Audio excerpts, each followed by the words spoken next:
order. I now call the Standing Committee on Public Accounts to order. My name is Kelly Regan. I'm the MLA for Bedford Basin, and I'm chair of this committee. A reminder to all of us to place our phones on silent. And I'm going to ask my colleagues to introduce themselves, beginning to my immediate left with Ms. Coombs. Good morning, welcome. Kendra Coombs, MLA for Cape Breton Centre, Whitney Pier. Thank you. Ms. LeBlanc. Good morning, I'm Susan LeBlanc, the MLA for Dartmouth North. The Honourable Mr. McGuire. Good morning, everyone. Great to see you. Brendan McGuire, Halifax Atlantic. Mr. Young. Good morning, everyone. Nolan Young, MLA for Shelburne County. Mr. Taggart. Good morning, Tom Taggart, MLA for Colchester North. Mr. McDonald. Good morning, Johnny McDonald, MLA for Hants East. Ms. Sheehy Richard. Good morning, welcome everyone. Melissa Sheehy Richard, MLA for Hants West. Mr. Smith. Good morning, folks. I'm Kent Smith. I'm the MLA for the Eastern Shore. Thank you very much. I will note that officials from the Auditor General's Office, Legislative Council Office, Hansard, and Legislative Committee's Office are in attendance as well. On today's agenda, we have officials with us from the Department of Education and Early Childhood Development and Nova Scotia Health with respect to the 2022 report of the Auditor General, Healthy Eating in Schools. I will ask the witnesses to introduce themselves, and starting off to my immediate right, Mr. Boulter. Hello, my name is Chris Boulter, and I'm the Executive Director of Education, Innovation, Programs and Services at the Department of Education and Early Childhood Development. Thank you. Ms. Penfound. Hi, I'm Rosalind Penfound. I'm the Deputy Minister at Education, Early Childhood Development, Pro Tem, I guess, Interim. Mr. Jones. Good morning. I'm Dave Jones. I'm Regional Executive Director of Education with the Annapolis Valley Regional Center for Education. And Ms. Barkhouse. Hello, I'm Kari Barkhouse, and I work in Public Health, Nova Scotia Health. Thank you very much. So back for a return engagement is Deputy Penfound, and she's going to make her opening remarks right now. Ms. Penfound. Deputy Penfound. Thank you, Madam Chair, and thank you for allowing us the opportunity to speak with you this morning about healthy eating in our schools and healthy food for students. I was going to introduce my colleagues, but they've been introduced to you already. They're both very knowledgeable about the supports and services available to students in our public education system, and I'm very pleased to have them with me today, especially since I've only been back in government a couple of weeks. We all want Nova Scotia's children to reach their full potential. We also know that healthy food and healthy living, plus the tools and knowledge to lead a healthy lifestyle, play an important role in the development of healthy students and healthy citizens. So we welcome the findings and recommendations from the Auditor General's report into healthy eating in schools. The Auditor General has given us very valuable input. Importantly, this information will support our work as we continue the development and enhancement of food programs in our schools. It will help as we update our school food and nutrition policy, and it will help as we continue to develop and implement the policy, curriculum, and initiatives that enhance the health and well-being of our students. We'll continue to work closely with all regional centers for education, CSAP, and Nova Scotia Health to ensure that students receive healthy, nutritious food in our schools and that existing food opportunities are adequately monitored. We have already begun updating our healthy food policy for schools, and we're actively working on a universal lunch program for Nova Scotia schools. In Nova Scotia, we have a universal school-based food program that all students are able to access called the School Healthy Eating Program, or SHEP. The program primarily provides access to breakfast and beverage programming in schools, and in some schools it also supports lunch programming. The Auditor General was very complimentary of this program, and with good reason. It helps students start their day with healthy food provided in a non-stigmatizing way. Our schools, educators, and administrators are always on the lookout to ensure that students are supported. If a student needs food, they get food. We know throughout many of the schools in our province, they are finding unique and innovative ways to ensure every student has food. We hear of many schools which are leading initiatives or working with community partners to get students interested in food. For example, a middle school in the South Shore has a free salad bar that's accessible to all students. In Dartmouth, there's a food pantry that's accessible and free to all students. It's also important to recognize that part of our role is helping students learn the fundamentals of a healthy life, both the importance of activity as well as the knowledge that goes with eating well. We're committed to actively promoting and engaging students and staff in healthier lifestyles and educational outcomes. The current government has introduced a Healthy Living Grant for each school, and we're introducing a new physical activity framework for our schools in partnership with teachers and regions and the CSAP. We continue to promote the importance of outdoor learning, and as part of our inclusive education policy and our overall approach to education, we understand and promote the importance of social and emotional well-being in addition to academic and intellectual well-being and achievement. Students also benefit from many programs that are supported through partnerships. For example, many students in our province take part in the Kids Run Club, a partnership with Doctors Nova Scotia. The Run Club is free to participate and it helps promote a healthy lifestyle. I'd like to thank you for the opportunity for us to address the committee this morning, and we look forward to your questions. Thank you. Ms. Barkhouse? Thank you, Madam Chair. And thank you to the committee for having me here today to talk to you about healthy eating in schools. To begin, I would like to affirm Nova Scotia Health's commitment to working with our partners in the Department of Education and Early Childhood Development. Public health and education have a long history of working together to improve both health and education outcomes for children, including access to healthy food in schools. Public health standards and protocols reflect our role in supporting a health-promoting schools approach and school food policy development and implementation.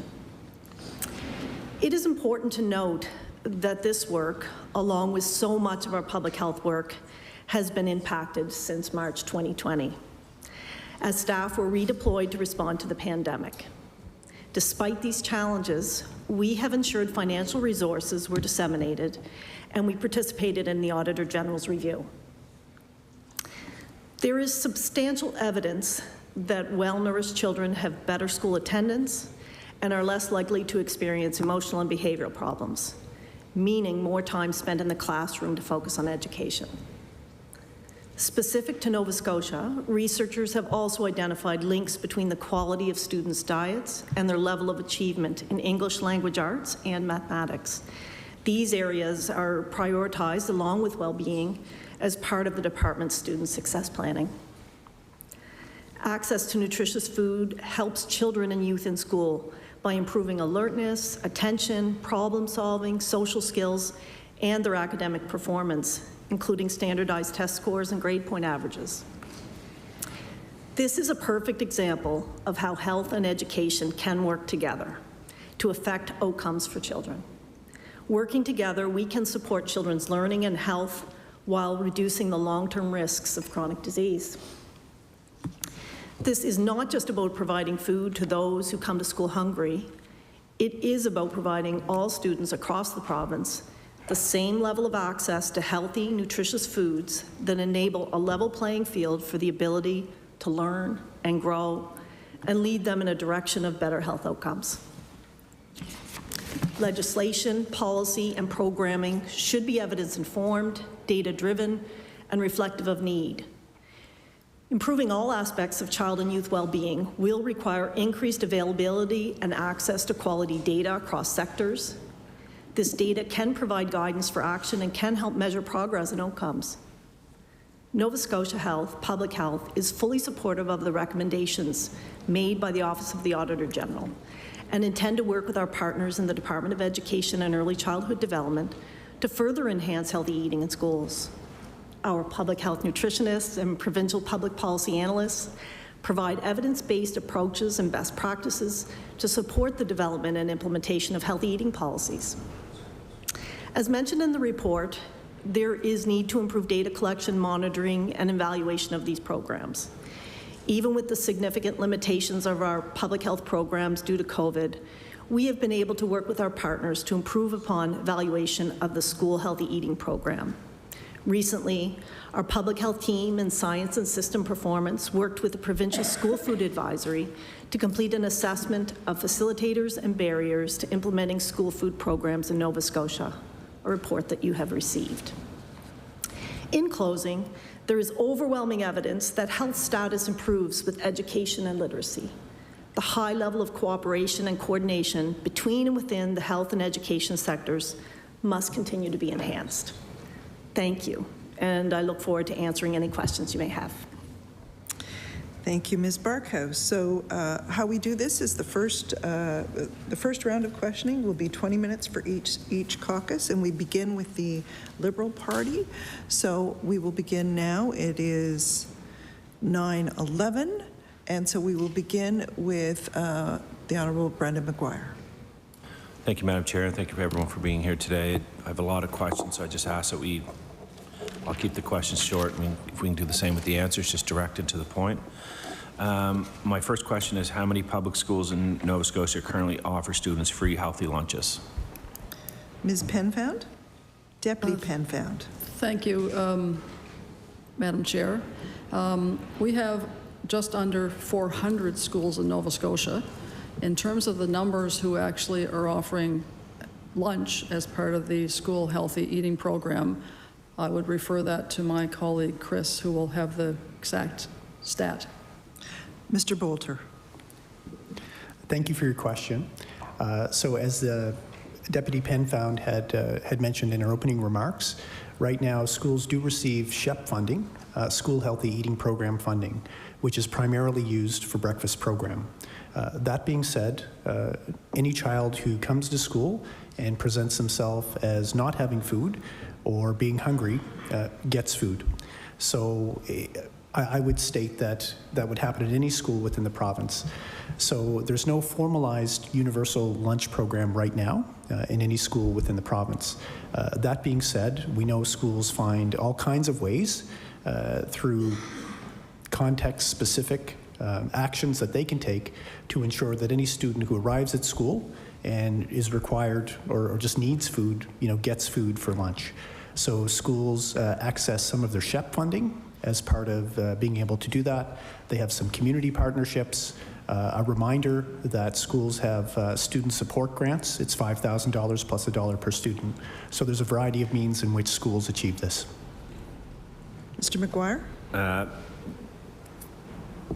So the answer was that if the students want food, they can get food. And one of the things that the Auditor General noted was that it was around consistency, right? So we heard the Interim Deputy Minister speak about a salad bar.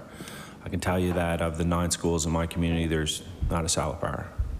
I can tell you that when my 3 children go to school, it's a granola bar or a cheese string.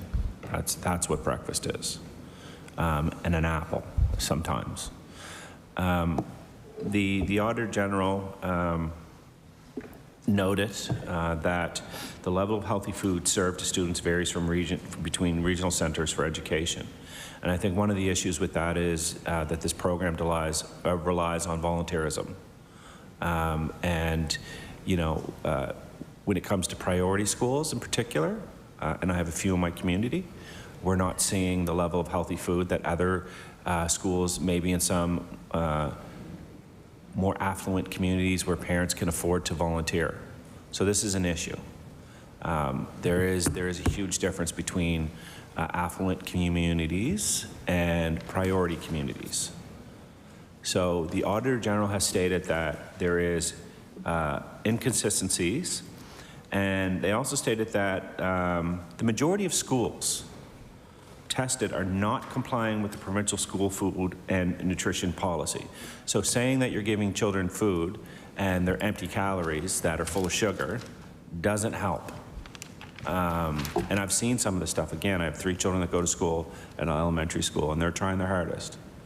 So how do you explain the Auditor General's finding that your department that's in charge of this program is not complying with the provincial school food and nutrition policy? Deputy Penfound. Thank you, Madam Chair, and thank you for the question. The policy is in the process of being updated, which is important. But to your point, if we have a policy that's updated and we're not on top of making sure it's followed through on, that's not great. We have come through a period of over 2 years with COVID, where everybody's focus was on keeping people healthy. Packaged foods became the norm because it was safer from a health perspective. Certainly we have apples and things like that. We will be, as part of the policy, upping our monitoring and compliance efforts. And to your point about variability across schools, one of the things that makes the breakfast program so successful is that it's universal, so every kid can get it. And the other thing that makes it so successful is that it is flexible, so that schools, depending on the need of the children in those schools, the capacity of the school in terms of infrastructure, some schools have cafeterias, some don't, some are bigger, some are smaller. The regional centers for education and the teachers and the principals, they know their student population, and they can figure out what is the best way to make that food available in a non-stigmatizing way. So I think that's going to be a key thing going forward if we have a lunch program and in continuing to offer the breakfast program, is making sure we are flexible, that it is universal, and that we are focusing on healthy food. And certainly empty calories are not what we're trying to deliver. And certainly into the future, now that we're coming out of COVID and able to refocus our efforts, that will be something we'll be paying close attention to. Mr. McGuire. Thank you, Madam Chair. While I appreciate that answer, there's not a big difference. In fact, there's no difference between what was available pre-COVID, during COVID, and post-COVID. The only thing that we've seen in schools is that when they do pizza programs and things like that, the pizza is now individually wrapped. Things like that is what we're seeing now. I know that you said that it's flexible, but it's only flexible depending on how much resources the parents are willing to put in. And if you have a community that's willing and able to volunteer, and I'll give you a good example, if you go to Sambro Elementary, those parents do 5 or 6 healthy meals a year at the school, fish and all kinds of different things. And that's because the parents are able to do it. You go to Central Spryfield, you go to Greystone, it's not happening. So again, the Auditor General is saying that we're not complying. This program is not complying. And it's one of those things to say that the program is working on paper and to celebrate the program, but the actual facts are that if you're giving a child a granola bar, which has a lot of sugar in it, and while I appreciate those children having something in their belly where at points they wouldn't, it's showing that it's not necessarily working to the best ability. And right now, I think the budget is about $1.7 million or somewhere around there. And I think that one of the issues that we may have is the funding for this program. And the more we increase this funding, the better food we have available, and maybe potentially be able to pay people to deliver in schools where they normally couldn't deliver. So is this on the table to increase the budget from $1.7 million? Because this government is very focused on health, and this is directly related to health. When we're teaching kids that a granola bar is a healthy thing to eat in the morning for breakfast in elementary school, it's probably, it's not always the best thing. Like, I know with my children, we've introduced them to vegetables and things at a young age to try to, force that broccoli down their throat or whatever. But So I think one of the issues we have here is access to resources and funding. So will the department today commit, or is there a commitment to increase it from $1.7 million to more money to make this universal program more accessible and not dependent on how affluent your communities are? Deputy Penfound. Thank you, Madam Chair, and thank you for the question. Point taken. You know, we can always do better in terms of the kind of food and the variety of food that we have. And after my answer, I'll invite my colleague David to talk about the things that are going on in the Annapolis Valley. We are actively working on the development of a universal lunch program that would be free to all children, university available. What part of what we're doing is costing that? What would that cost? How can we deliver it? You know, we have approaching 130,000 kids in almost 400 schools. So delivering lunch to that many people over that wide a geographic area and that variety of schools is no small feat. You know, there are some small schools, some big schools, some have cafeterias, some don't have refrigeration, sometimes you'd have to bring food in, sometimes it'd be prepared on site. So all those things are being factored in, as well as costing how we would do that. So it's certainly on our agenda. It's actively being worked on, and we hope that we'll be able to bring something forward in the near future on that. But my colleague, yes, could speak to an example, yes. Mr. McGuire?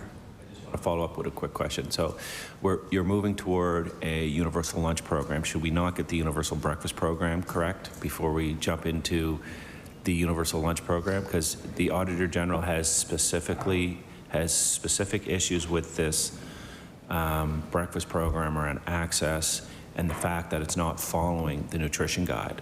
So should we not, the question wasn't about moving to the lunch program. The question was funding and access to resources for the current breakfast program, and it's sitting at under $2 million.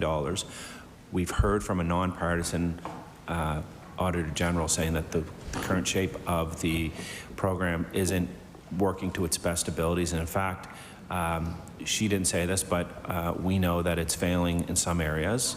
If you compare, should we not be investing a lot more money into the breakfast program to assure that it's doing everything it can before we take on a lunch program? I mean, I agree, we need a lunch program. I want a lunch program.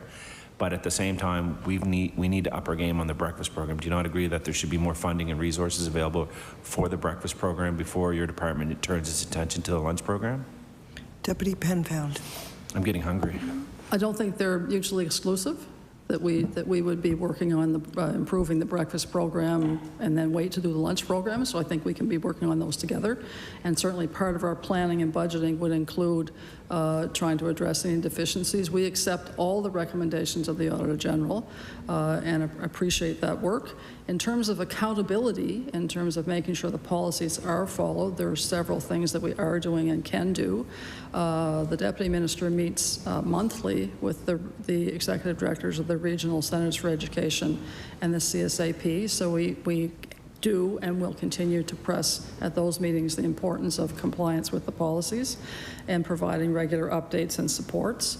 With regard to contractors that may be hired to deliver some of the food products, we have, and my colleague can speak to this, have put in place policies that mean when we put those tenders out, an element of that is the nutritional value of the food and also sourcing, where at all possible, food from our local providers. We'd like to support the agricultural and fishery industry, and we are instituting a yearly attestation by those executive directors at the Centers for Education and the CSAP, confirming that they have ensured that the policy is being complied with and that all contractors and suppliers are meeting the conditions of their contracts.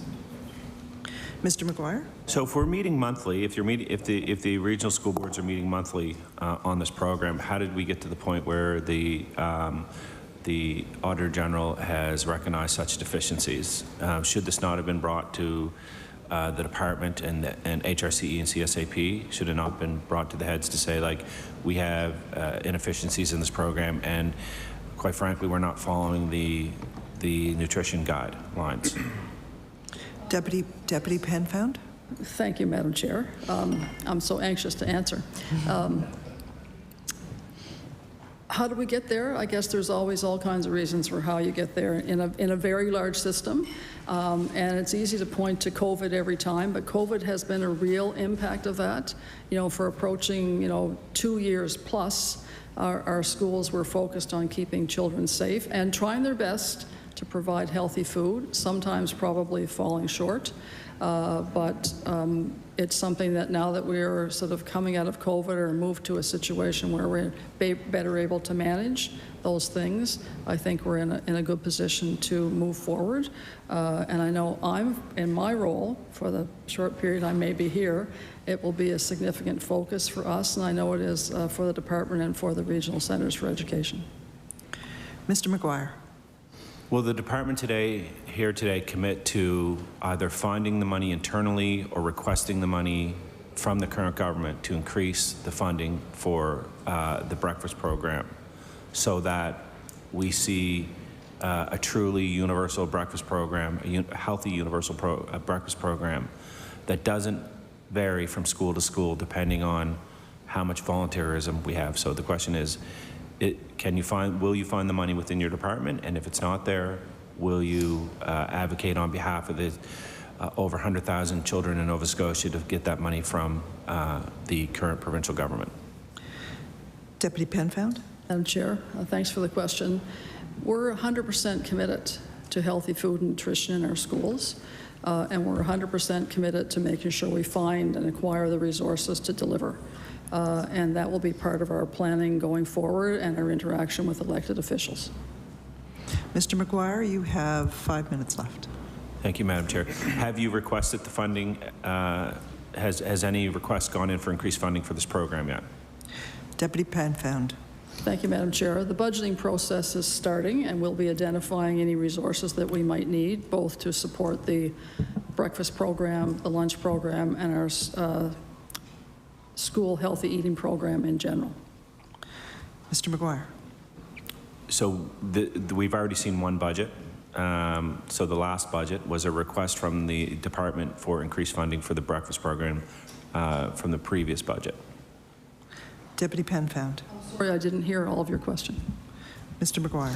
So from the previous budget, last year's budget, was a request from your department for increased funding for the breakfast program.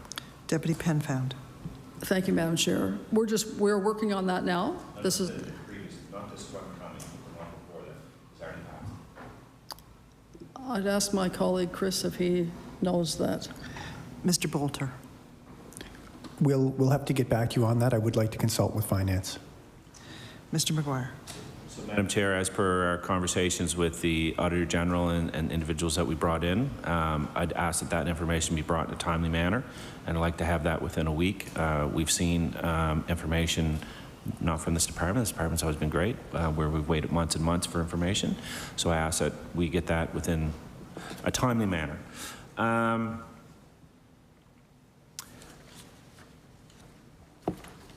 So what is the province's, or so what is the plan to incorporate local Nova Scotian producers? Again, I think this could open our children's eyes to some, I'll be frank with you, we do quite a bit of breakfast and meals in the community, and we have children in our community that had never eaten blueberries, right? Things like that. And so there's a lot of great products that are grown right here locally in Nova Scotia. So I'm asking, is there a local, I think it was 9%, only 9% of third-party food, okay, sorry, that's a different statistic. But I'm just wondering, the agriculture minister said the target was 20%. Are we anywhere near that? And what is the department's plan to produce and work with our local farms? Deputy Penfound. Thank you, Madam Chair. Certainly being flexible about where we source any of the food that's offered in schools is really important, and particularly so that we can procure food in season and in locale where it's available. So if you're in the Annapolis Valley, you we should be and are sourcing many products from the local environment. But I think that's very important. And we want to deepen that connection with local agricultural and seafood folks. Excuse me.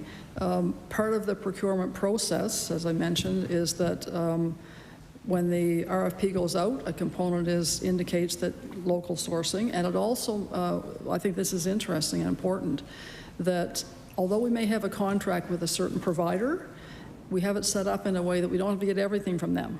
So a school can source on a timely basis. If it happens to be the season when there are blueberries or apples or whatever the crop might be, there's the ability to source that way as well and not always go through that provider. My colleague would be able to explain what's happening in the Annapolis Valley Board, Annapolis Valley Center for Education. Mr. Jones, speak for a minute. Mr. Jones, you have 1 minute. Sorry. Thank you, Madam Chair. In the Annapolis Valley, we have 25 region-operated cafeterias. We procure food through an RFP, and we have a contract. That contract is with a Nova Scotia company, and as part of that scoring, when we did that contract, a local was a piece of that scoring process. So we value local produce, and certainly we value working with, in the valley, local farmers. There's a lot of individual connections with schools. I was speaking to a principal last week, and a farmer was dropping off eggs because they had an egg farm down the road. That were their story after story after story in the valley of that happening. So the contract that we have provides most of the... Order. The time for the Liberal questioning has elapsed. We'll now move on to the NDP Caucus. Ms. LeBlanc. Thank you, Madam Chair, and thank you all for being here. And Mr. Jones, if you'd like to briefly finish your answer, I would be happy to let that happen. Mr. Jones. Mr. Jones. Sure. We a number of different a lot of different connections in the valley with farmers to make sure that we have that food, and the contract doesn't require us to buy from that one supplier that we have the contract with. There's opportunities to purchase from others as well. So it's finding the right product at the right time for the right school and the right community. Every community is a little bit different. Every school is a little bit different. What they want to do is a little bit different. So we want to make sure there's some flexibility while also having accountability, which is what the procurement process allows us to do, and make sure we have a contract to make sure that we're getting best value for public dollars. Thank you. Ms. LeBlanc. Thank you. That was in the spirit of bipartisanship, just for the record.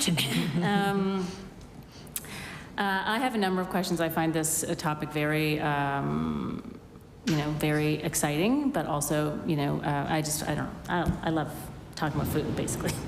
But obviously, the Auditor General report was extremely concerning, and there's a number of things that were concerning. But I also found that when reading the report and in our session with the Auditor General, that there seems to be some real low-hanging fruit to address some of the massive issues. And one of those things is the I think it's 3 out of 7 of the regional centers for education, only 3 have a dietitian or a nutritionist on staff.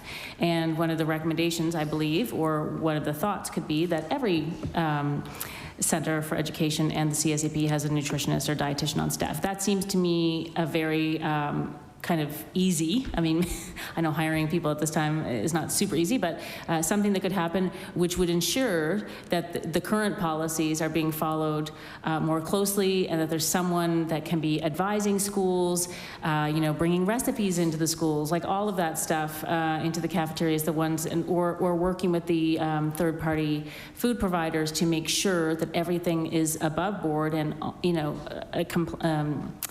complying with the policy. So wondering if maybe Ms. Deputy Penfound or Mr. Boulter could talk about that, and if that's a plan, and if not, why not? Mr. Boulter. Thank you for your question. We certainly accept that recommendation from the OAG. We know there's room for growth in this area, and as the Auditor General's report has pointed out, we do have a couple good examples to start from.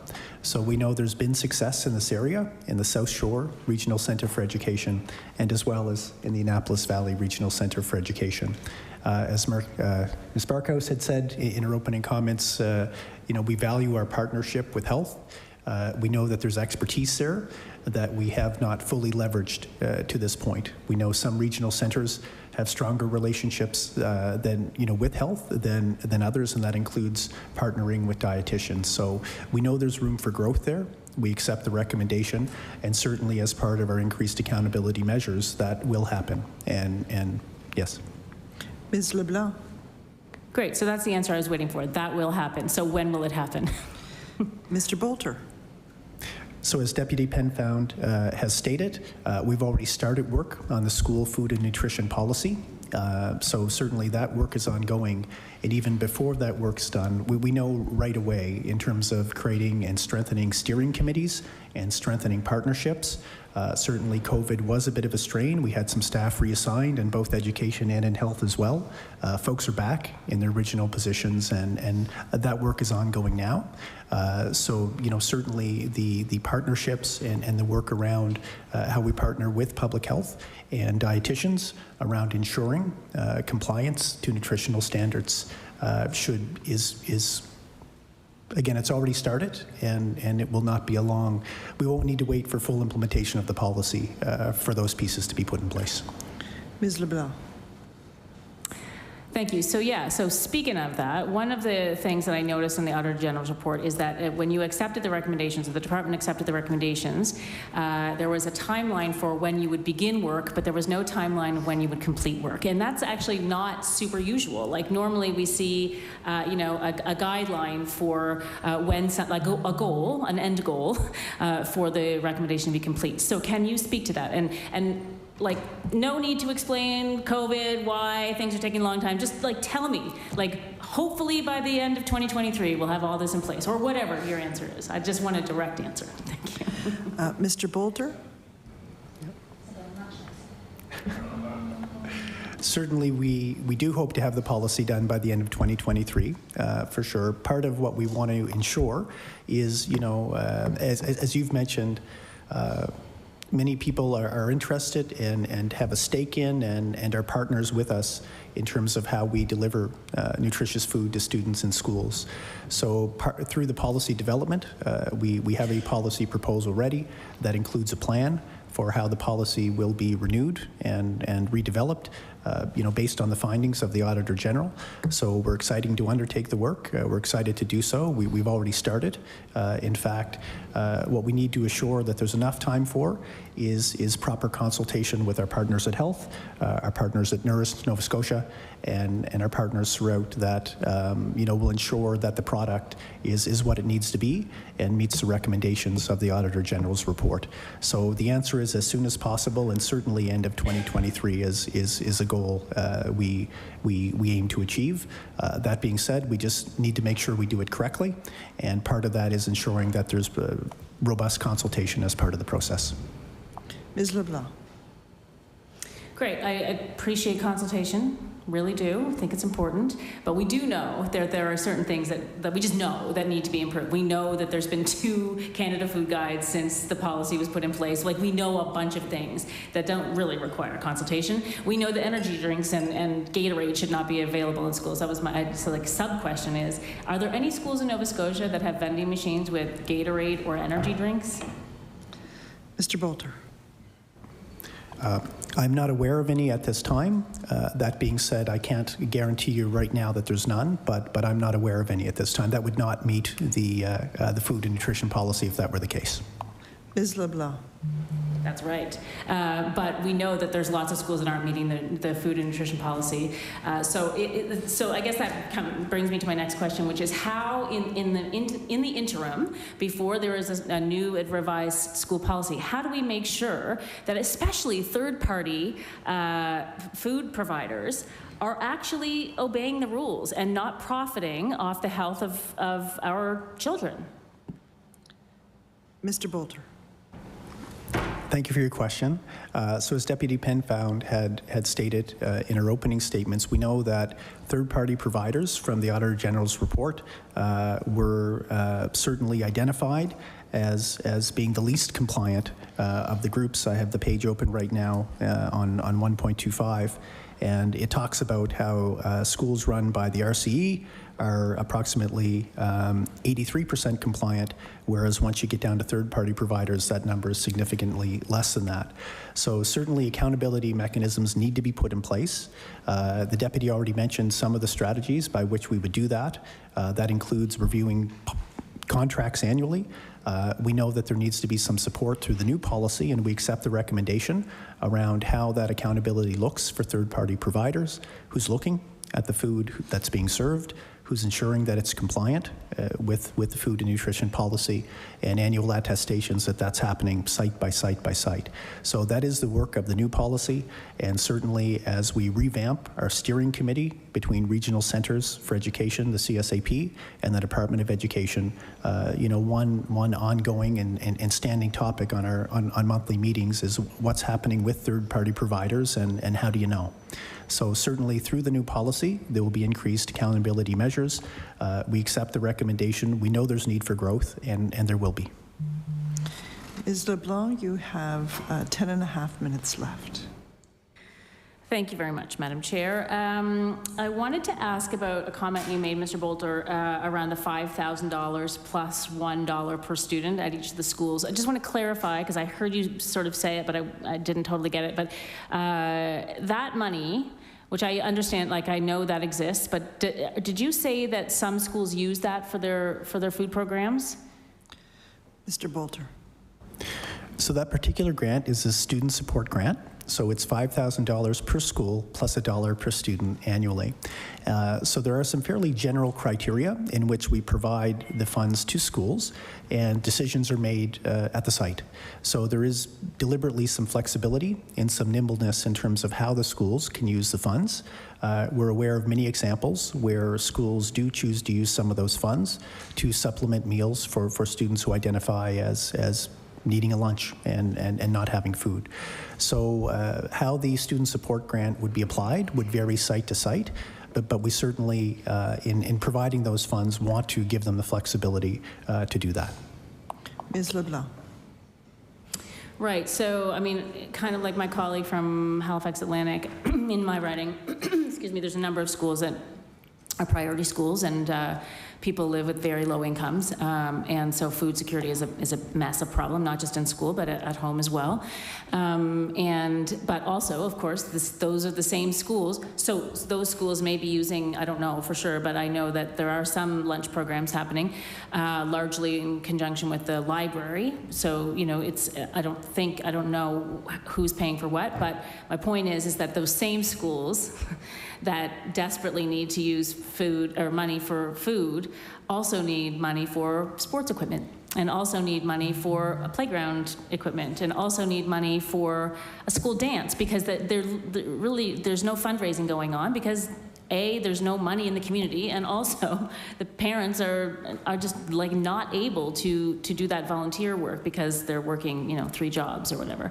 So it seems to me, if I was in your position, that I would make that $5,000 plus $1 not be eligible for food, and make sure that the food is being funded or something, or that there's $5,000 dedicated just for food, and then there's $5,000 dedicated for everything else or whatever. It just seems to me that it's not an even playing field when some schools have to use that money for food, and some are able to use it for like the extras and the library and all the fun things. So. Fun but necessary things. I guess that brings me to my question for you, Ms. Barkhouse, which is the school, in the recommendation, the response to the recommendation from the department, it says that the Department of Education would work with Nova Scotia Health to examine how the school healthy eating program funding is utilized, but there's no mention of an increased funding. So I'm wondering if the department is planning on increasing the $1.7 million for the program, and if not, why not?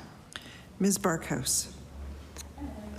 So I'm not aware of it being increased. In 2018, we were asked to administer the funds. So part of our role is really administering those funds. So I don't have an answer in terms of whether it's being increased or not. Ms. LeBlanc. Is there any way to get that answer? Ms. Barkhouse. From government, you mean? Ms. LeBlanc. Yes. Yes. That's what I mean. Yes, I'm not sure how you get that answer. Yeah. Ms. LeBlanc. Just a thought that we should probably, find out. We should probably ask the CEO of Nova Scotia Health or someone at the Department of Health to find out if that funding is being increased or if that is part of the budget discussions. So I'm wondering what that means, Madam Chair. If we write a letter or whatever, I think we should do that. I wanted to ask quickly about school capital planning. So this is a discussion that, you know, is ongoing, but when we're talking about food security, food literacy, nutrition literacy, all of that stuff, it would be great if there were kitchens in schools, kitchens/cafeterias. Maybe not cafeterias, but at least kitchens and places where food can be prepared. So is there a commitment from the department in terms of going forward on school capital planning? And I know that's Public Works as well, but to make sure that designs for new school builds include kitchens or cafeterias. Deputy Penfound. Thank you, Madam Chair, and thanks for the question. Not all schools where kids eat have cafeterias, so you don't necessarily have to have a cafeteria in every school. There's certainly detailed and careful planning that goes into all new builds and all new renovation, or all renovations. Certainly, we will be taking into account what will be needed to ensure that we can appropriately implement our school food programs, including lunch and breakfast, in that planning process. So certainly is a reasonable thing, I believe, that we should have some capacity in each building to be able to do at least some measure of food handling to allow us to properly implement these policies. Ms. LeBlanc? How much time? Yes. Thanks. It just reminds me of my high school, which is now called Bayview High, out in Hubli. We had a restaurant in our high school where there was students who were in a particular program at the school actually learned a lot of food skills, and then you know, if you did well on some test or whatever, you got to go to the restaurant for your lunch, and it was awesome. But what a great opportunity for teachers to bring students for rewards, but also for the students themselves who are preparing all the delicious food. It was at the time, felt like a good idea. It's a long time ago. I wanted to ask one last question before I hand it over to my colleague, which is, actually, why don't you go ahead and then I will get back to that question because I'm... Ms. Coombs. Hi, I have two questions that are burning. One was we were just talking about the third-party contracts. And so my question is, has the department considered also including a clause to limit the profits earned by these third-party providers? Deputy Penfound. I'm sorry, I didn't hear your entire question. Could you repeat it? Ms. Coombs. Yes, just that we talked about third-party providers, that they're mostly non-compliant or less compliant than the RCEs. And so has the department considered also including a clause in the contracts to limit the profits earned by these providers? Deputy Penfound. Thank you, Madam Chair. I'm not sure that's been actively considered, although the process that's used is a request for proposals. So one element of the proposal is, can you meet all the conditions that we say you need to in terms of nutrition, and also what are you going to do in terms of what's your costing? I'm not sure that every single time the person with the lowest cost is going to provide the best program. That's why there are a number of things that you evaluate against. I once heard somebody say you don't want a nuclear plant built by the lowest bidder. And I think that having appropriate criteria about nutrition and cost being one. I don't think we have or would necessarily have something that limited the profit that those companies or providers made. For one thing, we don't know their entire business model in terms of where their profit comes from, what other things they're doing, but managing how much we pay and the quality of service and product that we receive is certainly top of mind. Ms. Coombs, you have 2 minutes. Ms. Coombs. Thank you. Obviously, I think that when it comes to our contracts, we can say how much profits they can earn with regards to our schools and our contracts. So on that, does the department also consider any criteria such as wages or local food procurement when selecting the contractors? Deputy Penfound. Thank you, Madam Chair. I don't know, but I don't believe so. Ms. Coombs. With regards to the policy and the healthy eating policy, eating is more than just nutritional food. There's also, we've heard from many experts that how long that eating fast is unhealthy. And most children and their families, often the biggest complaint is there's not enough time to eat. How are we looking at that policy to allow children more time to actually eat their food? Deputy Penfound. Thank you, Madam Chair. I couldn't agree more. I make myself try and put the fork down between each bite, which is hard. But I think it's a legitimate question, and I think my colleague, Mr. Boulter, may have some information about that. Mr. Boulter. Yeah. Thank you for the question. We share the concern. So certainly as part of our policy review and updating, that will definitely be part of it, you know, in terms of the discussion with the regional centers. Part of the consultation will be how does it look in schools and how do different schools, excuse me, currently handle this. There is some discrepancy in the amount of lunchtime that schools provide and versus, you know, sitting down in the cafeteria versus going outside to play after, and depending on the grade level, you know, there's also different developmental stages. So though there are a number of factors that go into how much time a student would have to sit down and eat, we do recognize that is important and certainly needs to be at the forefront of new policy development. Order. The time for questioning from the NDP Caucus has now elapsed. We'll move on to the PC Caucus and Ms. Sheehy-Richard. Thank you, Madam Chair. This is such a very important topic and one that I'm pretty excited about, and welcome you all here. The AG report found that the school breakfast programs are being somewhat successful, especially I know in my constituency, rural, the AVRCE district, our breakfast programs have been successful. And what can we learn about them that might improve our school lunch program as we move forward with this? Deputy Penfound. Thank you, Madam Chair, and thank you for the question. We are, I think, appropriately proud of our breakfast program. As has been mentioned, we can always improve. Some of the things that we have learned from that program, which will be helpful as we move forward, and I think the big one is its universality. It's not means tested. You don't have to prove you need the food. The food's there if you want it. So it means that no child is stigmatized by the fact that they may not have had any breakfast at home and are going to now eat at school. Every child can participate equally. That's supported by our department as well as the RCEs and the CSAP. So we're taking a system approach. But within the system approach, in terms of policy and standards, flexibility for each regional center for education and each school is really important. As we mentioned, schools are different sizes, different number of kids, different age of kids, so being able to tailor how and what is offered and what time they have to eat, all those things, is really significant. You know, it can't be a cookie cutter approach. It has to be general parameters that work for everybody, flexibility to see what works well, and I think that's happening. I know in some schools in Dave's district, you know, what happens is somebody's standing at the door when you walk in the morning, and you can pick up an apple or a piece of fruit or whatever, or a basket is delivered to each classroom. So not just picking this classroom or these children are more or less needy or deserving, which is not the case, just making it easy. It's there for everybody, and most cases those baskets come back absolutely empty.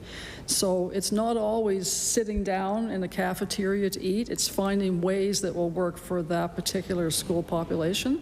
And I think those are some of the key lessons we've learned from the breakfast program that can help us as we move forward with potential for a lunch program. Ms. Sheehy-Richard.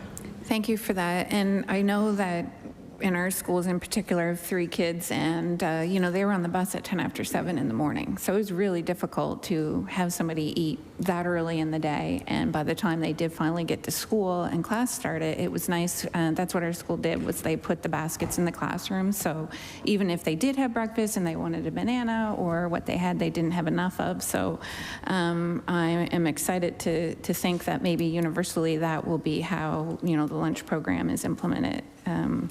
If we can get there. And also in the AG report, she highlighted that there have been changes with the nutrition guide, which we talked about a little bit. Can you discuss how the updated school and food nutrition policy will reflect the more modern and current knowledge that we do have about the nutrition? I'm not sure if that's Deputy Minister or Ms. Barkhouse. Mr. Boulter. Yeah. Thank you for your question. I'll start and so certainly there is room for growth in terms of, and we accept the recommendation that as part of new policy development, we need to ensure that we're using the latest version of the Canada Food Guide and ensure that nutritional value is just where it should be. So that is the work moving forward, and certainly, again, at the forefront of new policy development is ensuring that the latest version of the food guide is directly linked and is part of the new food and nutrition policy. So we know that's our work moving forward, and we're focused on that and enthused about the work. Ms. Sheehy-Richard. Thank you, Madam Chair. And my last question was kind of touched on earlier, but I do want to ask it again because I know that I have in particular in my community again that we have a lot of local farmers that are willing and able to give the surplus food. And as we work forward, what kind of opportunities would there be to double up on that, so to speak, so that we can encourage and have more coming from our local agriculture and seafood sectors? Mr. Boulter? Oh, Ms. Penfound, Deputy Penfound. Deputy Penfound. Thank you, Madam Chair. We have strong relationships with departmentally between our department, the Department of Agriculture, the Department of Fisheries and Aquaculture, and that is replicated at the local level. So I think we put our faith in people like David, who is the Regional Executive Director, to strengthen those relationships and to be very attuned to what might be happening in terms of a season or what crops are in excess or available, which local providers are best equipped to deliver. And I think that that's something that we can double down on and should double down on, because feeding our kids locally produced fresh food is not only good for those kids, it's also good for our agricultural industry, our fishing industry, and it's a vote of confidence in those people in those communities that are doing the work in those valuable resource industries. Ms. Sheehy-Richard. Thank you. I very much look forward to strengthening those relationships, but I'll leave it over to my colleague, MLA from Shelburne. Mr. Young. Thank you, Madam Chair. I got a quick story to share. Just speaking of locally produced food, when my previous job, my previous employer at the community college, we had a greenhouse on site. I'm sure others do this in some of the other schools, but all the food would be locally produced. Well, not all of it, a lot of the food would be in the greenhouse, which would be served in the cafeteria, right? So it gets pretty local there. But just want to share that. So my question is, the South Shore and Annapolis Valley Regional Centers for Education were identified as having strong and robust school meal programs. And I'm just wondering, are there any learnings or best practices we can expect to see integrated into an updated school food and nutrition policy? Mr. Boulter? Thank you for your question. Certainly, the Auditor General, did a great job pointing out some of the very good practices in both the South Shore region and Mr. Jones Regional Center for Education as well, the Annapolis Valley, and there's many lessons that we can take from the work that they've done that is either replicated or scaled provincially. One specific example that I would use is related to a practice that's currently happening in the South Shore around recipe vetting. So they have someone right now in the South Shore who has the expertise to take a look at recipes, lunch recipes that school cafeterias or food service providers would be using to ensure the appropriate nutritional value. And that is a high impact practice that has resulted in nutritious meals in the South Shore. And there's no doubt that we can do that provincially. And it doesn't mean that we would need one person in each regional center to vet recipes. We can probably coordinate that work provincially, or at the very least, not have one person per regional center to do it, to ensure that all service providers and school cafeterias are using recipes that have been vetted for nutrition nutritional value, and that will result in increased oversight, and it'll result in more nutritious meals at school. So that's a very specific example of something we know that South Shore does that we know that we can replicate provincially. Mr. Young. Just curious as well, how do schools ensure that their food services reflect some of the diverse or some of the cultural needs of students? Mr. Boulter.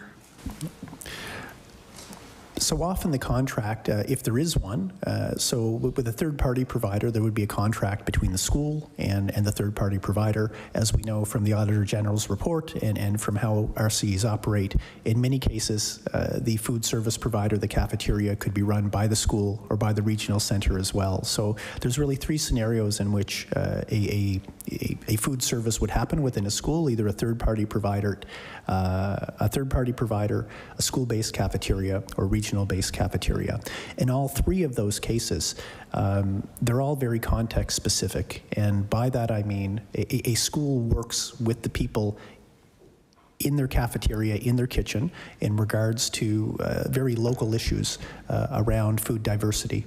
So, depending on the composition of the school, that could make for very different meals, in terms of what's served and what options currently exist. So we know those conversations happen every day at the school level, where the school looks at who's in our building, and how do we serve them in many ways, and that includes the food service and ensuring that the food service reflects the cultural diversity of the building.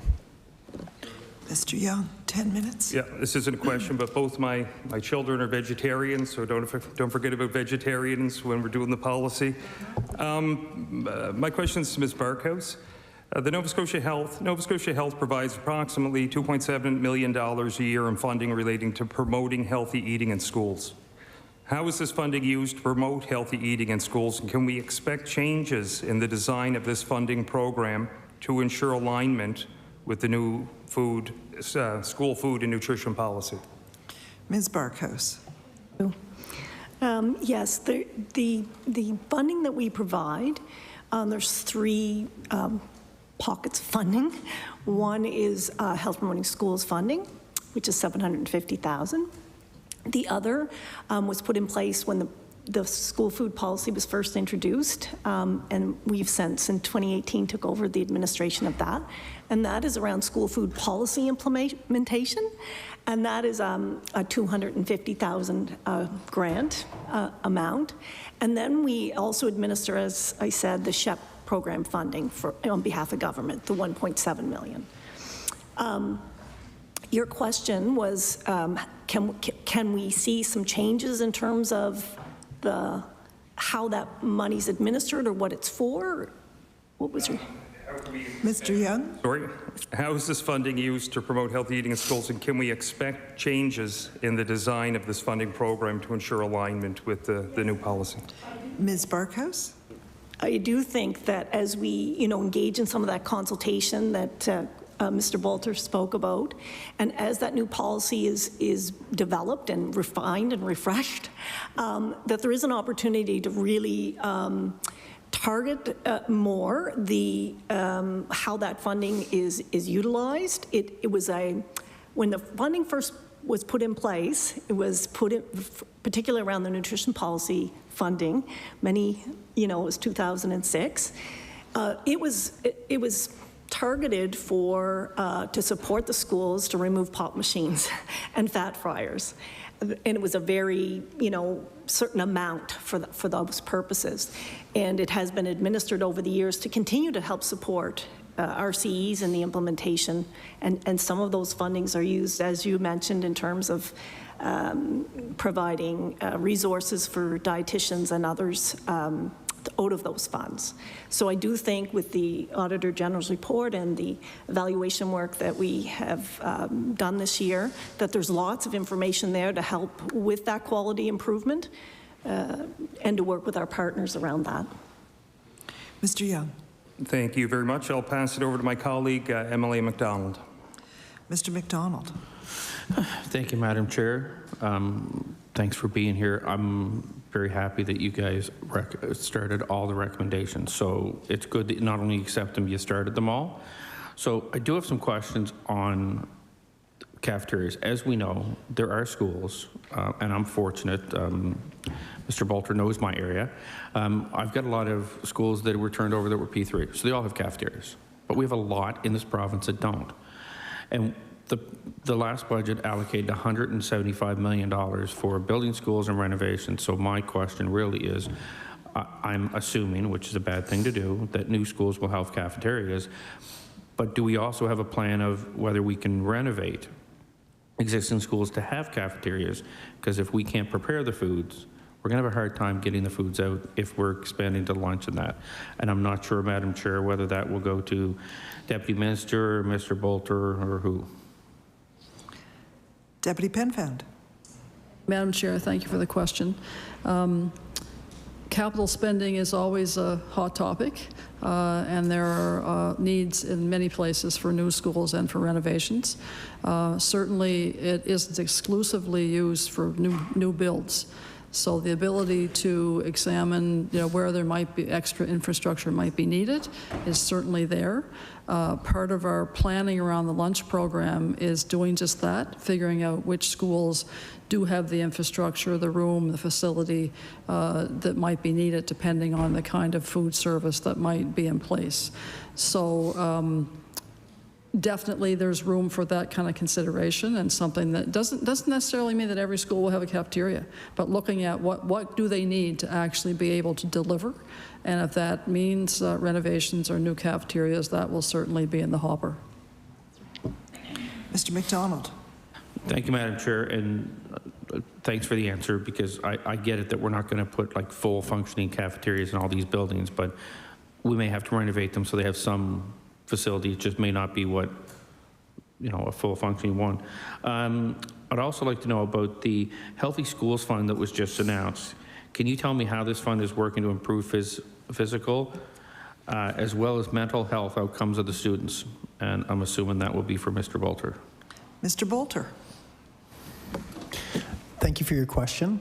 So we're getting close to the second year of implementation of the Healthy Living Grants, and the funding formula is very similar to what I described earlier with the Student Support Grant, which is $5,000 plus $1 per student.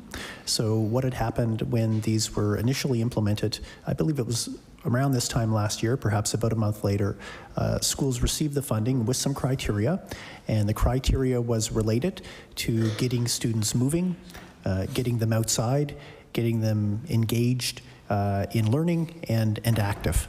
So there's just a whole variety of how schools use that funding over the past year to create culturally safe, engaging environments. Many of the examples we have back, and there's been a reporting structure back, of course, related to how the funds have been used.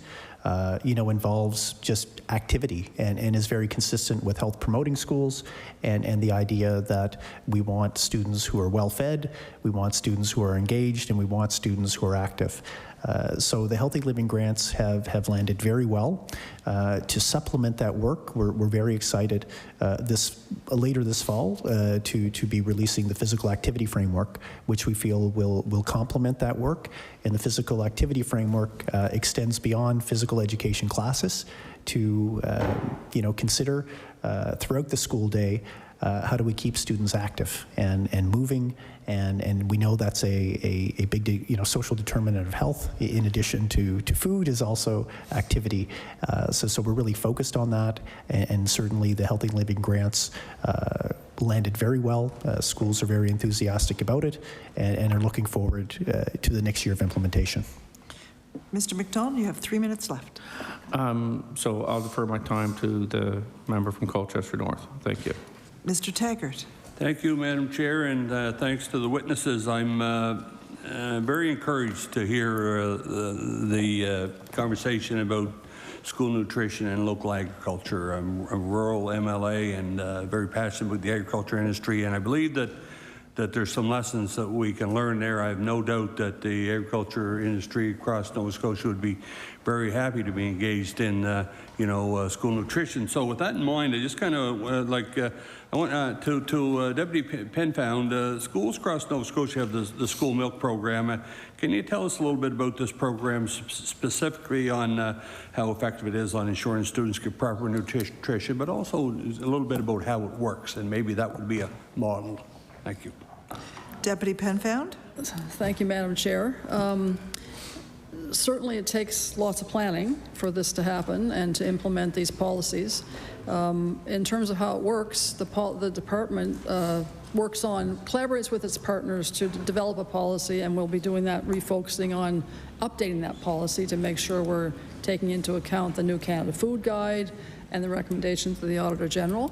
And then how it works is then that policy is fed out into our regional service delivery folks, which are people like Dave, who then mobilize at the Regional Center for Education and CSAP level to see how it can work in their particular area.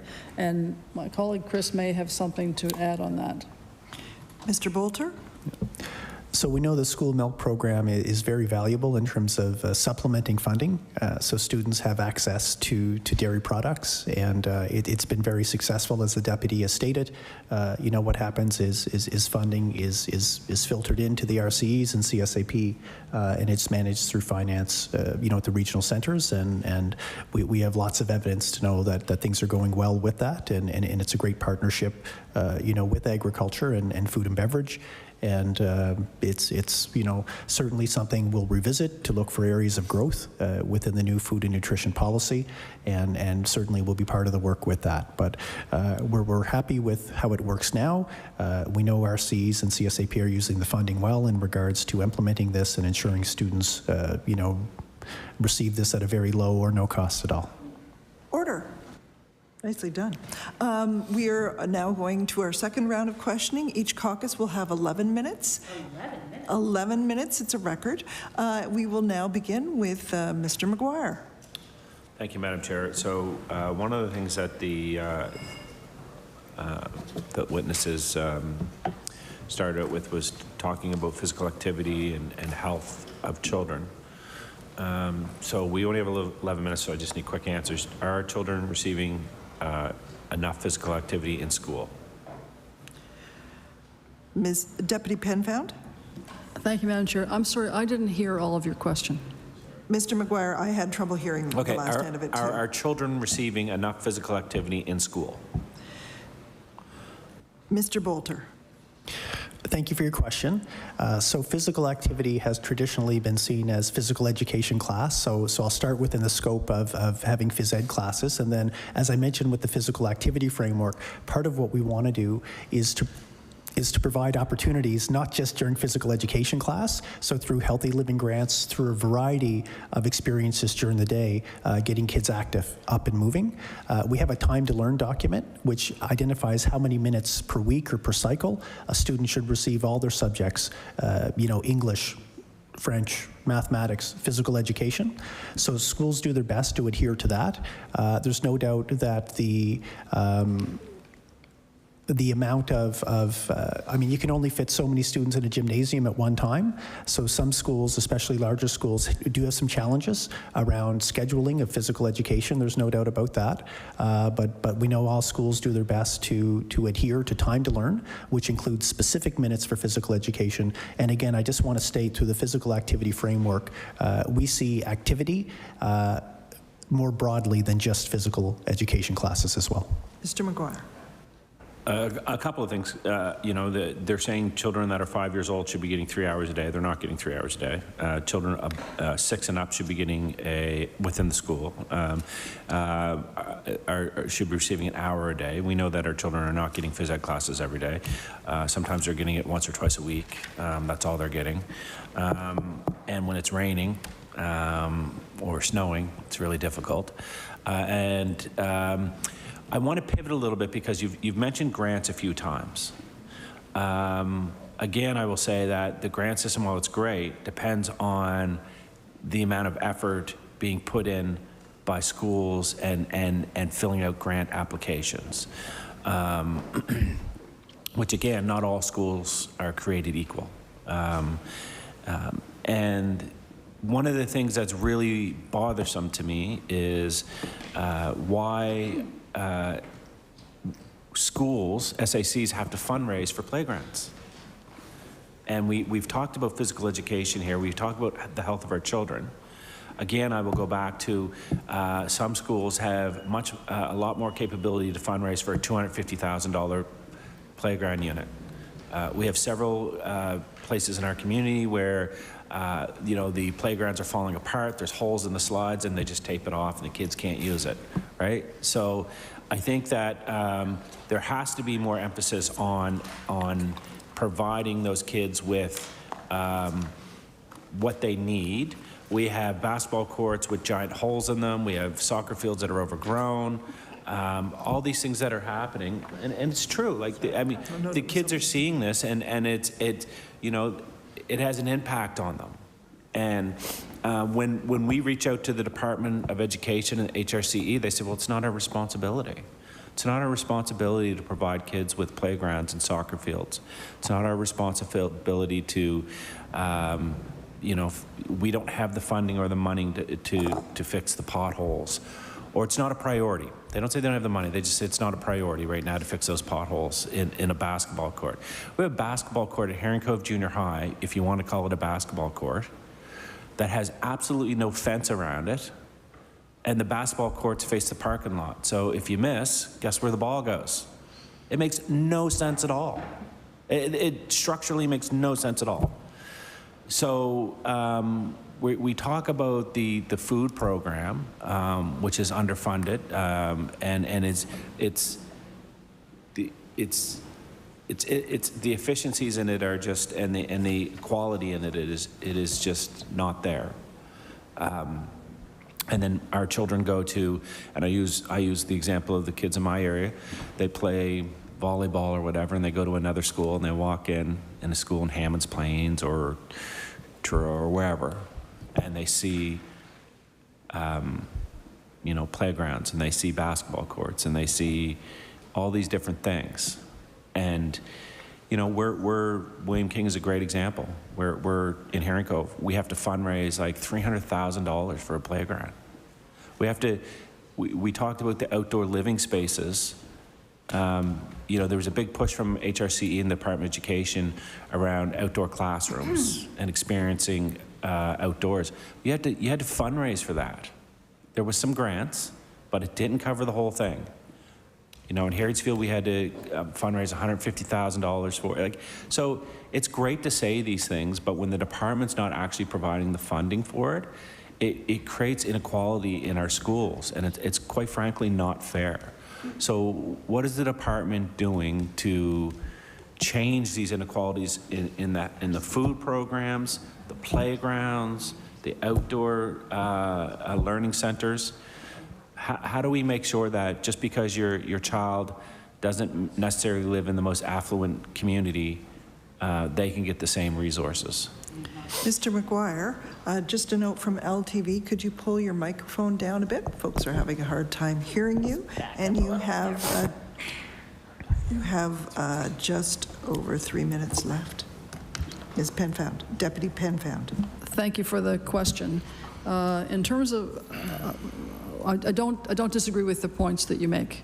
In terms of on the food side, as I mentioned, one of the things that we're doing, which hopefully is addressing some of those concerns, is making sure that our food policies are universal.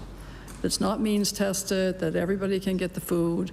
So I think that's a really significant and very important way to approach this. I would, with your permission, Madam Chair, toss it to Mr. Boulter to speak about the other issue about outside infrastructure, those kind of things. Mr. Boulter. Thank you for your question, and as with Deputy Penfound, I don't disagree with your points, and certainly have seen some evidence of that myself in regards to different schools and some of the different infrastructure they have available to them. So our ongoing work through the grants and again knowing what you've said, is to ensure that students do receive equitable opportunities to have facilities that, serve their needs and serve their learning needs, their achievement needs, and their well-being needs. So as you mentioned, there was a one-time grant of $25,000 for outdoor learning spaces. So we know many elementary schools across the province took advantage of that. Outdoor learning is something we're certainly focusing on, and as we release the physical activity framework, one of the things we want to do is provide a variety of opportunities. So regardless of the physical plant that you're in and what's on that campus, there are opportunities for students to engage in physical activity. But I certainly hear what you're saying, and it's understood. Mr. McGuire. My point is, do you not see that providing a $25,000 grant for outdoor learning spaces and then asking the school association committees and the parents to raise the rest of it, do you not see how that causes inequality in schools? So it's almost, you're dangling an opportunity that very few, I shouldn't say very few, that not all can afford, right? There's a reason why 2 of the 9 schools in my community have an outdoor learning center, or 3 of the 9, because, the kids and the parents and the staff see these things and they get really excited. We're going to have an outdoor learning center. We're going to have a new playground because there's these grants. And I'll tell you, most of the grant writing that happened in my community comes through my office. We hire someone to do these things. So once the volunteerism's gone, again, it puts these schools at a disadvantage. So what I would say is, like, by offering $25,000 as a starting point, and we know $25,000 isn't going to build an outdoor learning center, it's putting some schools at a disadvantage. And so does the department not see that? I understand what you're trying to do, but you have priority schools. You call them priority schools for a reason. Can we not change the funding formula depending on how active the SAC is and the priorities of that school? Deputy Penfound. Thank you, Madam Chair. I think that's a reasonable suggestion, that we should be looking at whether or not the same amount of money works for this number of schools. How we figure it out, I'm not sure, but I think your point is well taken and is a logical analysis of the circumstances that exist. Mr. McGuire, you have 30 seconds. Thank you. I love this. I just think that we can't just universally paint every school the same and every community the same, because quite frankly they're not. And it's not just about the economics of the community. Some communities are busier than others, some have more volunteers, some don't. So I just want every children to be able to have the same opportunity, and I think all of you do too, so thank you. Order. Time has now elapsed for the Liberal questioning. We'll move on to the NDP with Ms. LeBlanc. Thank you, Madam Chair. And I just wanted to follow up on a couple of things that I heard. Number one, to my colleague's point about vegetarian meals, I think that's a really, really important point, actually. I mean, not only is it, lots of families are vegetarian, but also lots of religions are vegetarian. And vegetarian food is generally healthier and generally cheaper, actually, if you know kind of how to do it. I was vegetarian for 10 years.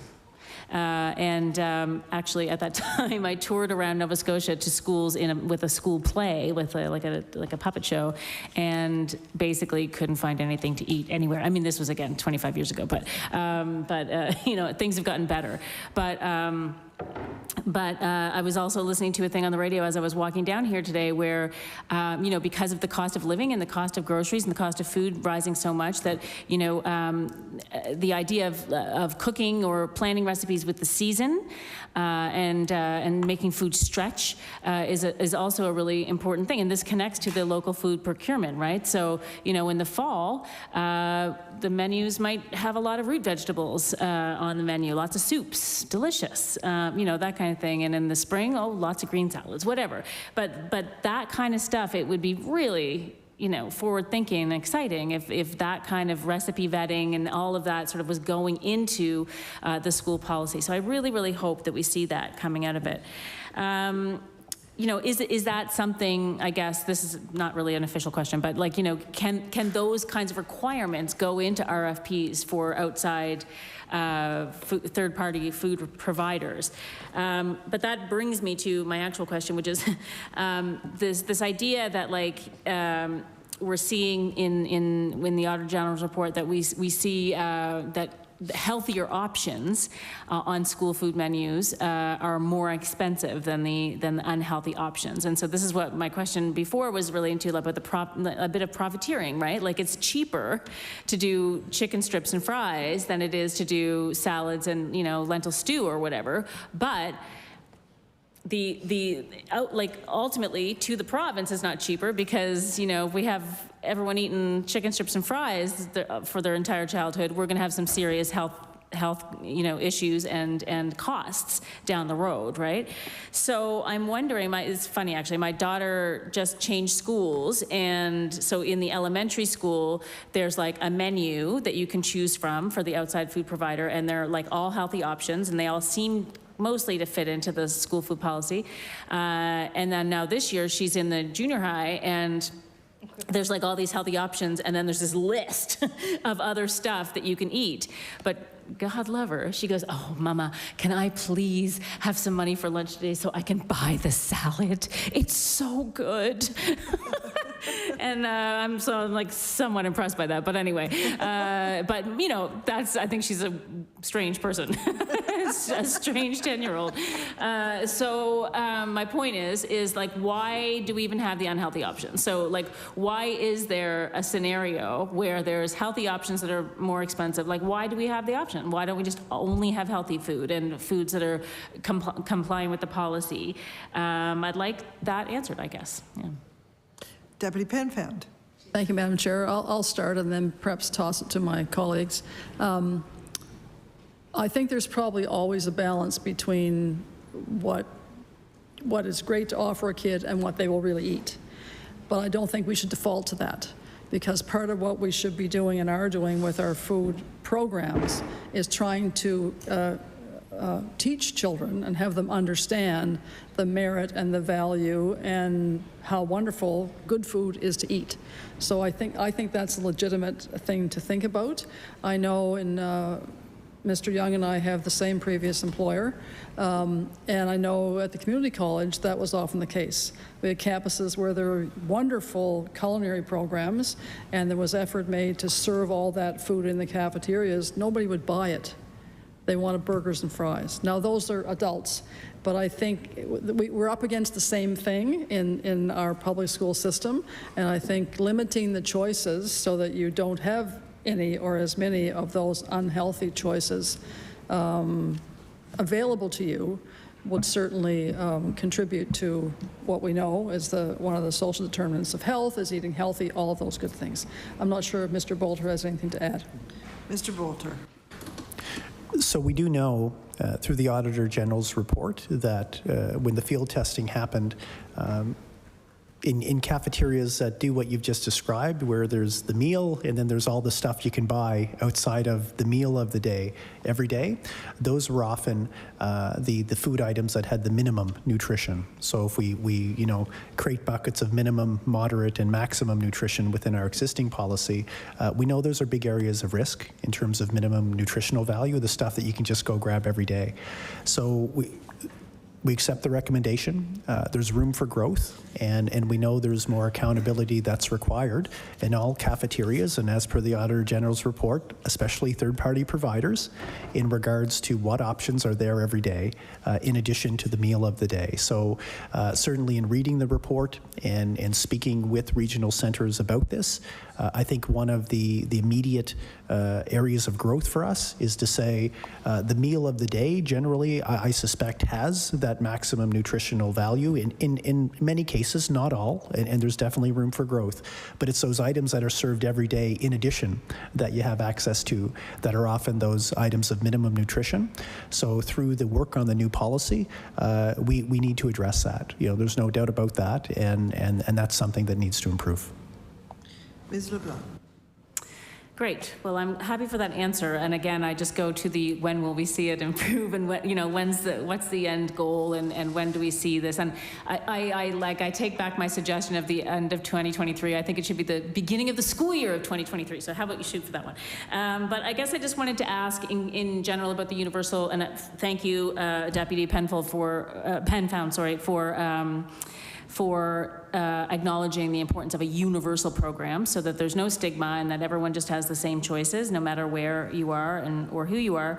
But I know that the lunch program relies on some investment from the federal government, and I know that Nourish Nova Scotia has been doing a lot of lobbying to the federal government. So I'm just wondering if you can provide an update on the discussions with the federal government. What are the timelines for the universal food program, and will the department commit to reporting back to the Public Accounts Committee on that progress as it happens? Deputy Penfound. Thank you, Madam Chair, and thank you for the question. We have been actively engaging with the federal government as recently as this past Friday. Mr. Boulter and several other senior officials met with the federal government to talk about what they might be able to offer, and those discussions are ongoing. We're really encouraged for a couple of reasons. Several federal ministers have nutritional healthy food in their mandate letters. So they've got the marching orders to do something about this and to do it on a national level. So we're very encouraged by that. We're also encouraged by the discussions because they have acknowledged that generally Nova Scotia can deliver, that if they ask us to do something, we can pull it off. Part of that is because we have great staff who can do it, and part of it is that we're a nice size, right? We're not Ontario, we're not British Columbia, we're kind of right in there in terms of being able to mobilize and be an exemplar for how these programs can be delivered. We don't have a timeline for when we'll have an answer from the federal government, but we know it is a very live file, and our activity is significant in terms of making sure that we're lined up to take advantage of whatever they can offer. And we certainly would commit to reporting back to this committee when we have progress. Okay. 2 minutes, and to Ms. LeBlanc. Thank you. Speaking of healthy food, we have some liquid gold being pumped out right now, folks, so Yes, it's exactly. can't get any better than that. I don't have any more real questions, so I'm just going to wing it here. I feel like when we met with the Auditor General in camera, I did talk about this, so I'm going to talk about it again. But there's a really great book that I read when my children were young about the school food program in France. And so this family from Canada, they moved to France for a year, I forget why, but they have like a toddler, and she's a super picky eater, and then she goes into the school system in France where they have like family style meals in the classroom, like they clear off a table, they put the tablecloth on, they set actual glass, not china, but like, glassware, earthenware, whatever, and cutlery, and the kids eat family style, like they serve themselves, and the result is, and we know this from lots of studies, but the result is, a great relationship with food, less, bad relationships, i.e. like eating disorders and that kind of thing later on in life,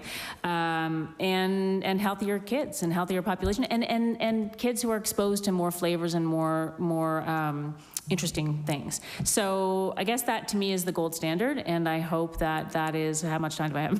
I hope that's 30 seconds. 30 seconds? That is what we're working on as a standard in Nova Scotia. And I will just also reiterate what my colleague was talking about, that we need true equity when it comes to schools in general, because we both represent, places where there is a huge inequity in terms of the riding itself, and you can see the impacts on that, on children and Order. their learning. Thank you. Order. Time for the NDP questioning has elapsed. We'll now move on to the PC Caucus with Mr. Taggart.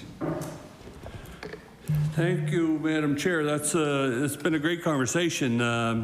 I'll try and stay away from the agriculture side of it, but this whole idea, the comment that feds know that Nova Scotia can deliver, I love that. I love, again, what we've done with the school milk program, I think, and it's been a while, but since my children were in school, but I believe that that's subsidized by the dairy industry in the province.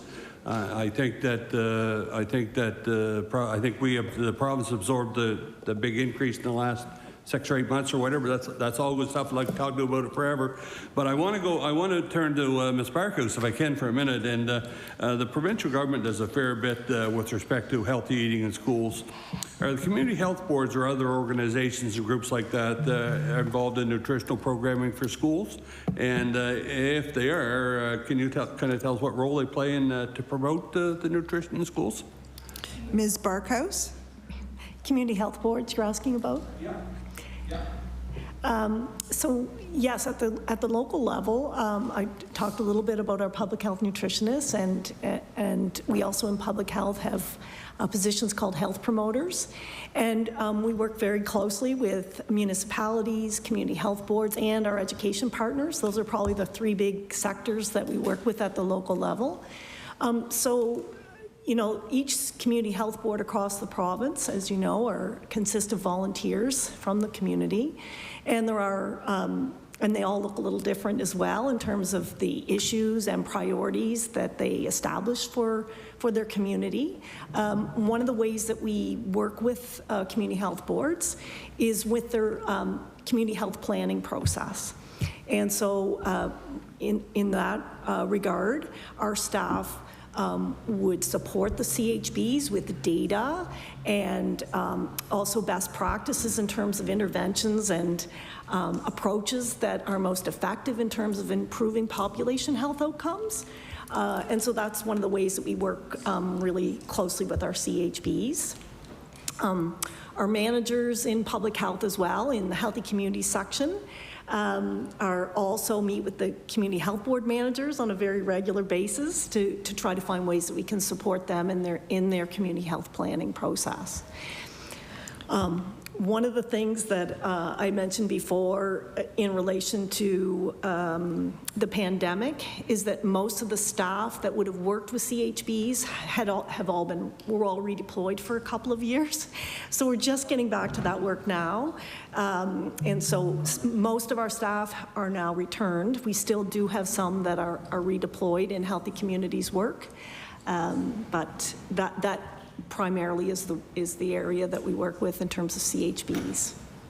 Mr. Taggart. Thanks very much, and I'll hand it off to my colleague from Hants East. Mr. Smith.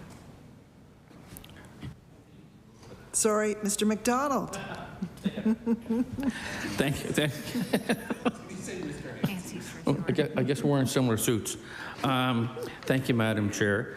And I believe this is going to go to Deputy Minister. So when you were talking about the breakfast program that during COVID and other school food that you had to change it because of COVID requirements, can you get into some more details of like what had to change and what the cost increases were? Because I'm assuming it.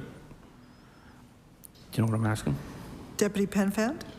Thank you, Madam Chair, and thank you for the question. It may be that either of my colleagues will be able to provide more detail, but I can start. Part of what had to change was, in some instances, food was packaged so that there was not the same opportunity for the transmission of COVID or whatever else. So being able to do that. There were also changes in terms of how many children would congregate in a certain area to eat. I mean, that was you weren't going to put, you know, a couple hundred kids in the cafeteria all at once. I'm not sure that there were significant cost increase, but there certainly would be adjustments in how the food was delivered. And I believe my colleague from the Annapolis Valley may be able to provide some specifics. Mr. Jones. Thanks for the question. Certainly during COVID, there was increased costs related to packaging. We weren't sure what that would look like, so we were being very careful, and we're certainly working with our partners in public health to follow public health guidelines to make sure that happened. We also we moved more towards bringing food to students in classrooms rather than having them come into the cafeteria. So that caused certainly a reduction in meals that were being purchased that looked different. I think there's some families that were concerned about having their children eat at school because they weren't sure about COVID either. So certainly sales went down during COVID certainly for our cafeterias for sure. So there were increased costs related to that. I don't know the exact numbers, but there were certainly some increased costs during COVID around food delivery. Mr. McDonald? Oh, Checking to see if Mr. Boulter wanted to add. He was nodding, so. Mr. Boulter? So certainly echoing what Mr. Jones had stated, I think a lot of what had happened during COVID, it was really about how it was operationalized within the school. So here's a specific example that whereas pre-COVID, you might walk into a school and there might be a table right at the front with apples, granola bars, other items that would be sort of grab-and-go breakfast items. We knew a big part of COVID when students returned to the in-school, situation, campus, what have you, is cohorting was a big piece of that. So what we saw a lot of schools do was transition from, let's have a central area where people can congregate and get food for breakfast, to delivering it to classrooms to ensure that the cohorting remained consistent. And so that's a bit more detail on Mr. Jones' example that he just mentioned. So I don't know about an increased cost to that. Certainly there was more effort required by staff to do that. Mr. McDonald? And finally, I'll just comment based on that my colleague on the end mentioned, I had a daughter who loved chicken fingers, but when we went out, she never wanted fries. So my daughter's old, she wanted salad every time. The funniest part was when they'd go to me, that'll cost more money, just get her salad. And so, I mean, for that, it's now, it's not. It's a great part. It's gone off. You go and go, I want a salad instead of fries. They just give you the salad. They don't say it's extra. I do want to thank everybody for the time, and that's it for us, Madam Chair. All right, I'm in shock here now. We're going to finish the questioning early here. So are there any final statements? Deputy Penfound? Thank you, Madam Chair. I'd just like to close by thanking you for your questions and your thoughtful suggestions, and thanking the Office of the Auditor General for their excellent analysis. We've accepted all the recommendations and have already started working on them. Thank you.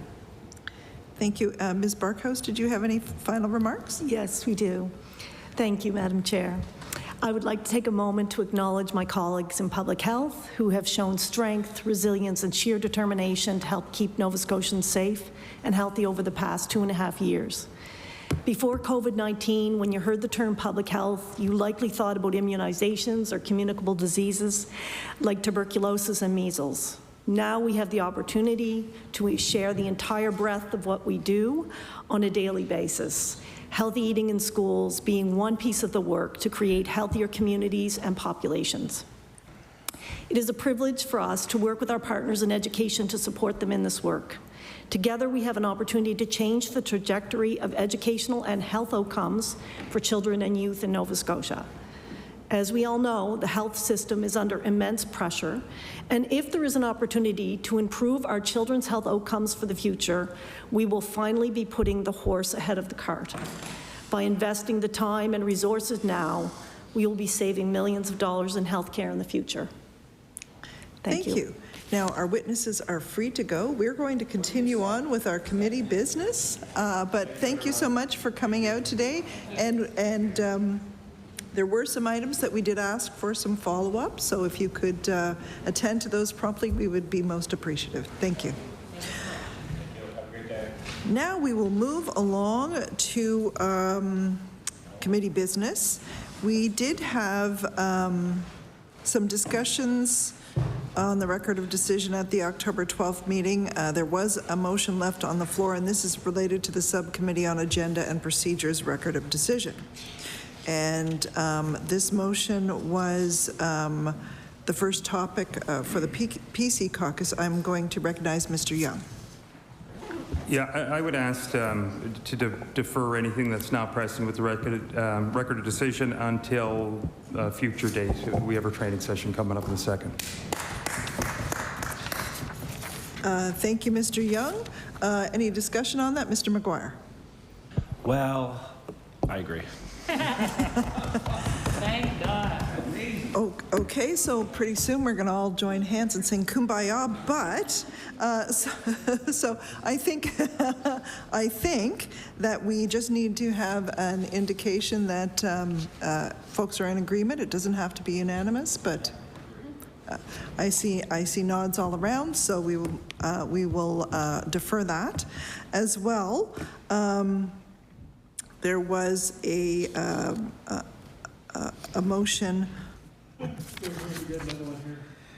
There's one item on the record of decision relating to the witnesses for the upcoming AG's report regarding immigration and population growth, which will be tabled on November the 8th. As that date is fast approaching, we just need to agree to approve the witnesses for the matter so we can confirm the meeting. So that would be the witnesses for that particular report are the Department of Labor, Skills and Immigration and Immigrant Services Association of Nova Scotia, ISANS. Any discussion on that? All right, so do I need a motion for that to approve the witnesses? Okay, do we have agreement? Okay, we have agreement. And there is also a motion still on the record from the September 21st in-camera meeting. And so I just need to know if you want to proceed with that today. That was the purpose.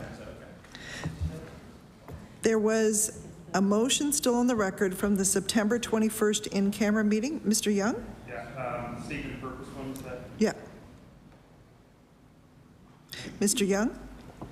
Yeah, with the unanimous consent of the House and spirit of collaboration, I'd like to withdraw that motion. So I'm looking across. Can I have an indication whether there's agreement? I am seeing nods all around. Excellent. So